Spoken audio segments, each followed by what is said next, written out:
Hey guys, Akil Stokes here. Welcome back to the Trading Coach Podcast, another video edition. So head over to the Spotify or head over to the YouTube if you want to enjoy the visual experience.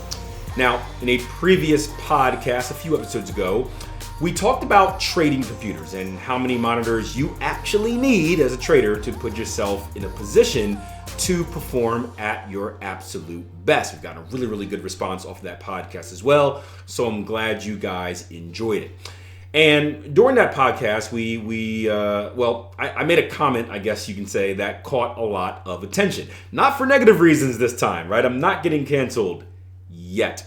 But in the podcast, we talked about the downside of having too many monitors, too big of a setup, but I also mentioned that having too few monitors was actually a distraction, and it was one that I used to personally deal with when I would try to day trade on the road. So going from my normal 4-monitor setup to my 2-monitor setup. It actually even cost me quite a bit of money. At least I'm going to blame the setup for that and not myself. Now, the reason I'm not blaming myself isn't because somehow on the road while I'm distracted by all the bells and whistles of being on vacation, it wasn't because I didn't know how to trade or forgot how to trade. No, it was because the constant opening and closing and shuffling and reshuffling of different windows on my screens, well, that constant friction kept knocking me out of my flow state.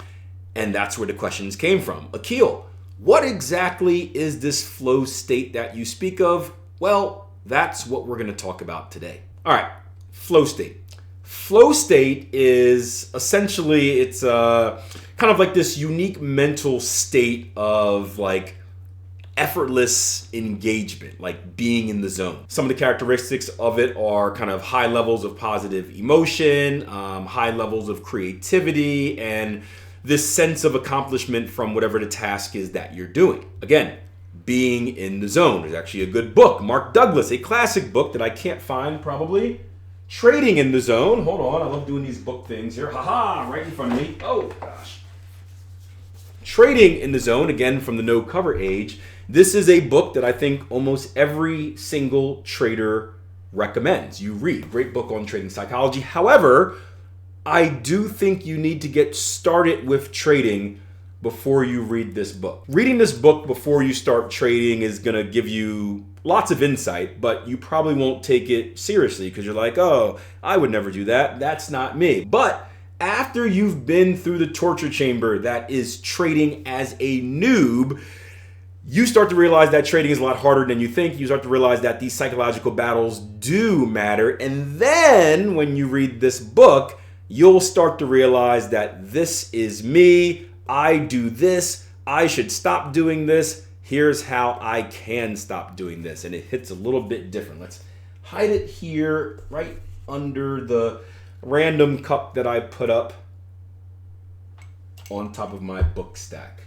Also, if you want book recommendations, always take a look at the stack. I try to switch them up for each video just to kind of give you a good idea of kind of what's on my mind for the day. Anyway, once you're in this zone, some of the results are as follows, right? You tend to have increased productivity. You tend to have a faster and a deeper level of understanding. So learning, I guess you can say, you learn more in a deeper way. And honestly, this might be the best. Like, you just have this sense of awesomeness. Like, you just feel good about yourself. Now, I'm sure at some point, each and every one of you has probably experienced this at some point. It could be like, maybe you're locked into building something. Remember the IKEA reference I gave you in a previous podcast? Maybe you bring home one of those bunk beds from IKEA and you're determined to get it built before Christmas arrives so you don't disappoint your kid, and you're kind of just locked in and feeling good about yourself. Maybe you're reading a book, right? And you just like, it's so intriguing, you get in the zone, and before you know it, like 3 hours have passed and you're like 300 pages in. It's crazy for you fast readers. I'm probably on like page 5 in 3 hours. I get very distracted when reading, but story for another time. Or doing a trading example, because this is the Trading Coach Podcast, Maybe you're locked in and it happens during like a period of backtesting or a period of strategy development. This happens to me a lot during the strategy development period where the idea just like clicks, right? Usually with strategy development, I have this theory, this hypothesis, and there's something that I can't figure out to make it work. And then I start pulling from all these things and I start experimenting with it and I get locked in, and like 3 days later, right, I come out and I'm like, whew, wow, that was crazy. That's called being in the zone. So as you see, the flow state, it isn't necessarily rare, it's just commonly misunderstood. You see, the flow state is more than just like focus, right? It's not just like, hey, I'm gonna use my ability to concentrate to like pay really, really close attention to something. That is something completely different. Scientists actually view the flow state as like a separate form of consciousness, or an altered state of consciousness, I guess you can say. So how do you know when you get in it? Well, there are a few characteristics that commonly show up. So let's kind of walk you through those. One is going to be effortless engagement, with the key word being effortless. Effortless engagement means that you've become so absorbed in a task that you completely lose track of time, right? You know, like I just mentioned, the feeling of strategy development or reading a good book or doing something, and all of a sudden a lot of time has passed without you even noticing it. That's where the common phrase time flies when you're having fun comes from. When you're in this state, you are focused, you are not easily distracted, and in a strange way, I guess it's kind of like the exact opposite of procrastination, where in procrastination you're doing everything to get distracted so you don't have to complete the task. In the flow state, you're ignoring everything but the task. In fact, flow state is so powerful, and again, I get yelled at this a lot during these strategy development marathons I go on, is that you actually have to be reminded that you should stop or that you should take a break. Another characteristic of this flow state is diminished self-judgment. And this is important because when you're in that flow state, you're not really concerned with anything else but the task at hand. And even with the task at hand, you're not all too concerned with your performance. You're not second guessing yourself. You're not overanalyzing every move. And what this lack of self-judgment does is it frees you up. It takes off the shackles and allows you to operate, I guess, in this safe space where you're allowed to be as creative as possible. You're allowed to make mistakes. And when we are in that state, that creative state and that fearless state, that is when we're at our best. Again, going back to the strategy development example that I use, where I often find my flow state. When I do strategy development, I'm not necessarily judging myself. I understand that I'm going into a space where I don't expect to get an answer that works. I am just having fun. I am just being creative. It's similar to my kid, where I give him a piece of paper and some markers and he just makes something, right?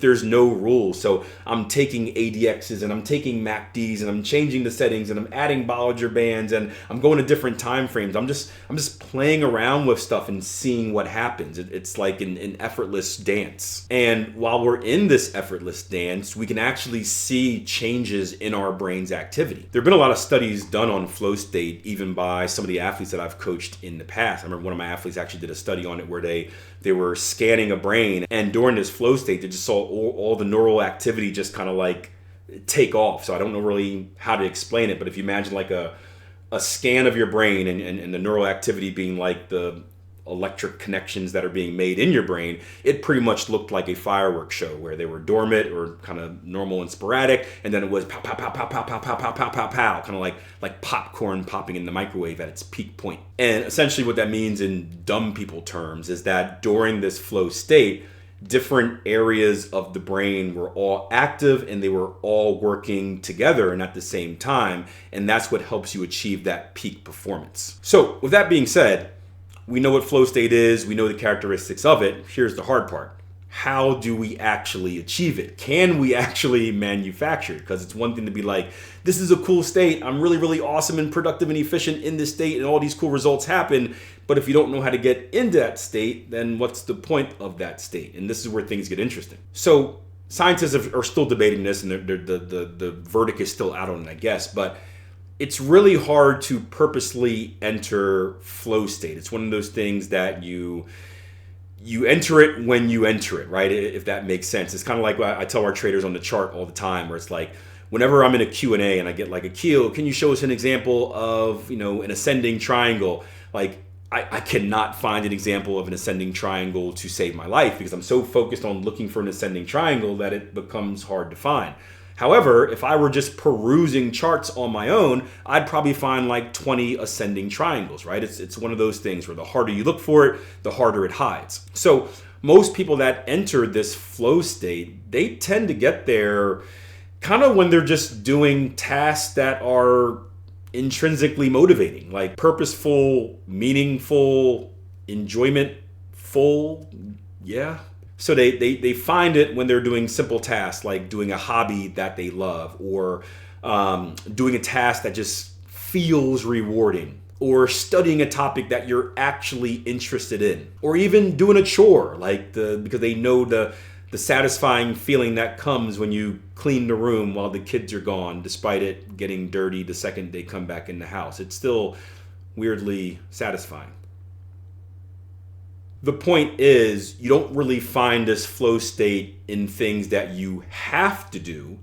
You tend to find this flow state during things that you want to do. And this is another reason Jason and I always say that we believe that it's going to be very, very difficult to be a successful trader if you don't actually love trading. Now, we've had this debate many times, actually a really, really, really, really long time ago on one of the original podcasts with the weird intro music for you guys that have been with me for that long, or if you've ventured back into the dark days where I'm like really, really, really energetic in the beginning and getting you pumped up. There was a good discussion between Jason Greystone, myself, and Darren about, do you have to love trading to be good at trading? And I'm still gonna dig my heels in. I think the consensus that we came to in that discussion was that you don't necessarily have to love trading, but you have to love what trading can help you achieve, if that makes sense. That's like the money can't buy happiness, but money can put you in situations that allow you to be happy. But I do think if you want to reach this flow state, trading can't be a chore. It can't be like, oh, I gotta come into the markets and trade today, blah, blah, blah, because you're never gonna reach that state. You're not getting satisfaction from it. You're not enjoying the process. Whereas someone like me who is a trading nerd, I really love the game of trading, meaning I look at the charts as being like, it's a puzzle. It's a new puzzle every day with new pieces, and it's one of those puzzles where a couple pieces are always missing, and that carrot is always there in front of you. I really enjoy it. So when I do stuff like back testing to a certain degree, when I do stuff like strategy development, even when I'm like working with traders on the platform and answering questions, I genuinely love what I'm doing. So I enter that flow state much more than someone who just sees it as like an ends to a mean, I guess. Means to an end? I don't know. Whatever that saying is. All right, I actually just looked it up. Means to an end, a thing that is not valued or important in itself, but is useful in achieving an aim. Words, man. I'm struggling today. We did our last live trading room today where we're taking our 2-week vacation at Tier 1 Trading. So I've clocked out, guys. I have clocked out. Just kidding. Real quick while you guys are here, I did tell the members on the platform today, even though we're not running our live sessions during the break, we're taking 2 weeks off as we usually do. I'm still going to be on the platform. I'm still going to be reading emails. I'm still going to be engaging with you guys that are Tier 1 members. I'm still going to be doing podcasts and videos. So I'm not going to go dark this year. I'm going to keep at it, just no live sessions. All right, back to the flow state stuff. So there's another interesting factor of flow state where in order to find this flow state, there has to be a very specific balance between skills and challenge. Bars, I'm back, baby. I'm back with the words. And here's how it works. I can barely keep myself together. I'm having a fun time here, right? So think about the balance of skill here and challenge here, right?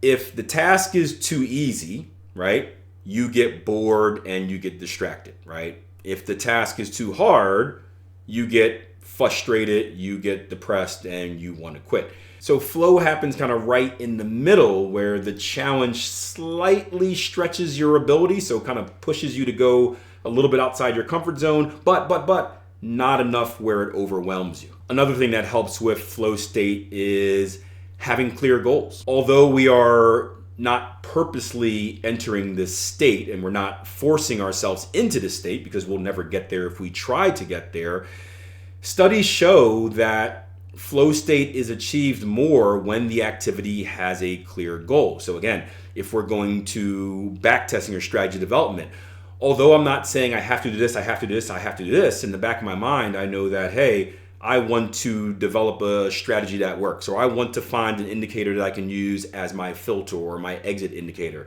Although there's not a very kind of specific written down, I must do this goal, there is a I would like to, or I want to, or here's what I'm trying to do type of goal. So it gives me, again, a carrot. It gives me something to lock in on. Ideally, you would also want to have some way to measure your progress along the way, right?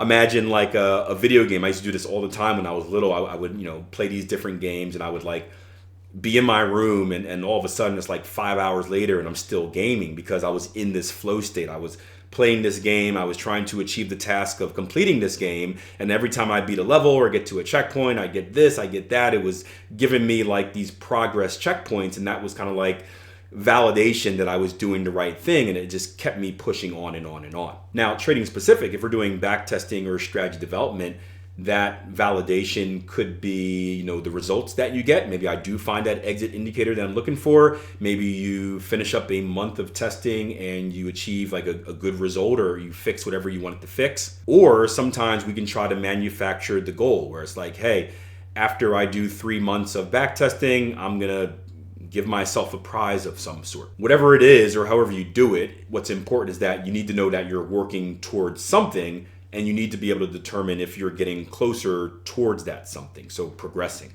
Now, even with all that said, right, none of this will guarantee that you ever find, reach, enjoy this state of flow. But it does put the odds more in your favor. And as traders, where we focus on probability and odds, that's really all we can ask for. So I end you with this, a few more kind of practical steps that you can take. One, find yourself a nice, quiet, enjoyable environment, something that is away from distractions, including your device, right? Put that cell phone, put that tablet somewhere else. Two, break those tasks into very, very small challenges. So instead of having one big task where it's like, hey, I'm going to back test 10 years today, break it up. I'm going to do 1 month. I'm going to find 10 trades. I'm going to do 8 of this, whatever it may be. Break it up into bite-sized chunks. That way, as you accomplish those bite-sized chunks, you can feel and see that progression. We call that stacking the small wins. 3, set clear goals and make sure those goals are challenging. They're going to stretch you a little bit, but not frustratingly challenging so that you get overwhelmed and give up. And number 4, if the task is tedious,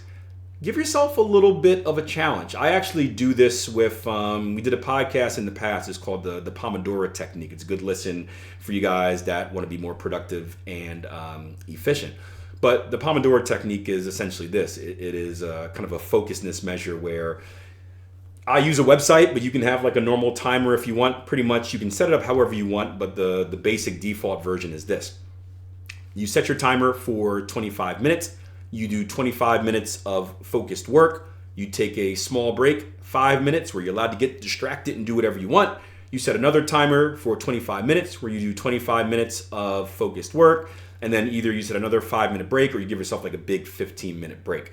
So as I'm doing tasks, meaning checking off the things on my to-do list, what I do is I set that Pomodoro timer and I say to myself, hey, I'm going to edit this many videos. I'm going to get all these videos edited by the time that first Pomodoro is done. I even give myself a task afterwards where I'll say, hey, on my second Pomodoro, I have to do something else. And it kind of just gives me motivation where it's like, man, if I've got 10 videos to edit, I don't want to do 8 of them and then have 2 more just straggling in there, right? So I'm really trying to get those 10 things done. So you got to be careful. You don't want to rush yourself. You don't want to play too much of this game where like you're rushing through back testing because like you want to get a certain amount done and now you're getting sloppy. But I think it does help with avoiding distractions because you have that little tick-tock element in back of you, not tick-tock, but tick-tock. That's what clocks used to sound like, you youngsters. Clocks that went around, they would tick-tock, right? You have that kind of urgency, that self-created urgency element, which is kind of just like a a kick in the butt to get going. And sometimes you can find flow state that way as well. So with all that being said, yes, these are tips, these are tricks that can hopefully give you a better opportunity at finding flow state and becoming the most efficient and productive version of you. But remember, flow doesn't respond well to force, and the harder that you try to enter flow, the more easily flow will slip away from your grasp. So just like we talk about in the market, instead of looking for trading opportunities, just focus on doing analysis and the trading opportunities will come to you. Probably should have used this analogy some point during the podcast because that is a brilliant one. Dang it. Anyway, instead of doing that and forcing flow, create the conditions, create the environment, and allow that flow state to come to you. That's it, guys. Hope you enjoyed the episode. Follow, like, subscribe, leave any questions or comments below. Of course, I take on podcast topics as well, just like this. If I don't see you by Christmas, because I don't know when this podcast will actually come out, have a Merry Christmas and all the other holidays that occur. And until next time, plan your trade your plan. Make sure you take advantage of December. It's a perfect time to leave the markets where they are and focus on setting yourself up for a great 2026. And hopefully the Trading Coach podcast is something that will help you along that journey as well. I'm out.